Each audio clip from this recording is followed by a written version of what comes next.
Apple's most innovative and much-awaited series, the iPhone 15 was scheduled to launch in September. However, there are speculations that Apple is experiencing some issues with LG displays, which could push back the release of the iPhone 15 series until October. The iPhone 15 series, on the other hand, will be Apple's most cutting-edge and creative lineup of to date. Here are some of the most significant and interesting updates that will transform non-Pro iPhones into Pros and Pros into ultra-premium iPhones. Here is everything we know about the iPhone 15 series so far. Apple is expected to include some of the most significant features from the Pro models in the regular models 15 and 15 Plus, turning the non-Pro iPhone into a true Pro. Firstly, the ugly notch that iPhone users pretended was cool and unique for many years is finally being erased for good. Yes, all iPhone 15 models will now come with Apple Dynamic Island feature, which definitely looks a lot better and does actually come handy, now with more app support, notification, and cool animations. Secondly, the regular iPhone 15 models are rumored to be getting the same 48-megapixel crazy high-quality sensor that we just got on the 14 Pro models, which I personally think is awesome because it greatly increases quality for regular main camera shots. I personally thought that Apple would wait longer to add this to the regular models, but here we are. And now let's talk about the Pro iPhones models. So we know that the Pro models deliver excellent performance capabilities, and Apple places more emphasis on them than on standard models. However, this time around, Apple is elevating the Pro models to a whole new level by adding some of the most cutting-edge features and upgrades. The first change that I think everyone will notice right away is the new rounded edge design across the entire lineup, with a slight and subtle curve on both the glass itself and the metal frame, with more precise machining than ever before. So it'll be perfectly smooth and incredibly comfortable in your hands. And the best part is that the sides will still technically be flat. Secondly, the 15 Pro models will be getting a major display upgrade.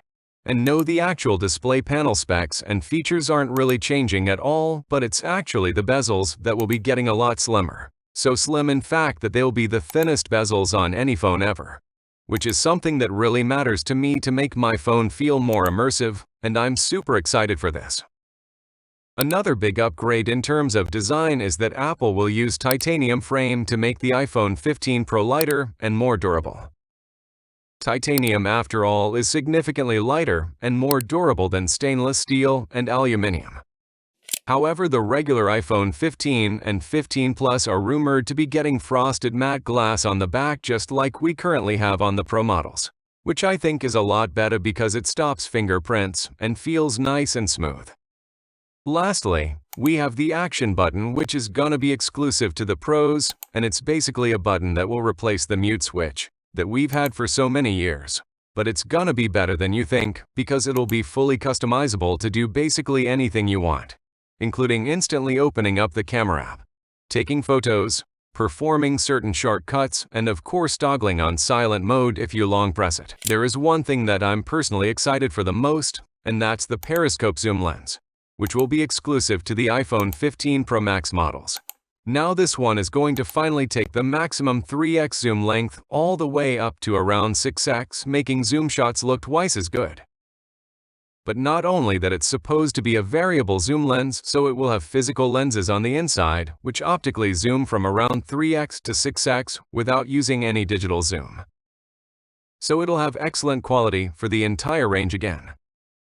Another change that will give us some subtle yet important updates for just the Pro models is an updated lidar scanner, which will be used to improve camera focus at night as well as portrait photography and cinematic video as well. The charging port is anticipated to be one of the most significant upgrades for the iPhone 15 series. Apple might ultimately go over to a USB Type-C port that offers better data transfer rates to replace the Lightning port. According to rumors, Apple will only permit MEFI-certified Type-C cables to be used for fast charging on these devices.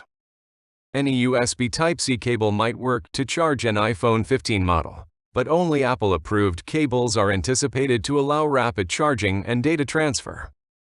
However, the regular iPhone 15 models will continue to support the old extremely slow 480 megabits per second transfer speeds that have plagued the iPhone for years.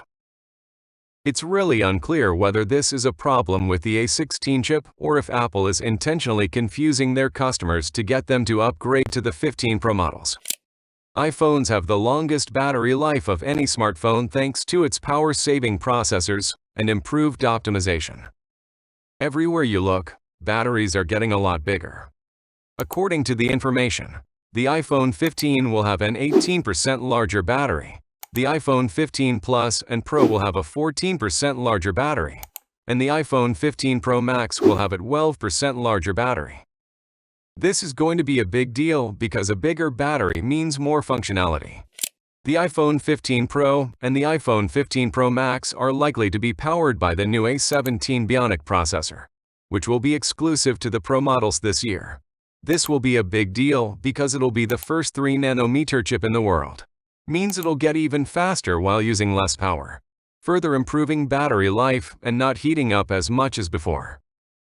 On the other hand, the iPhone 15 and the iPhone 15 Plus are likely to use the older A16 Bionic processor featured in the iPhone 14 Pro.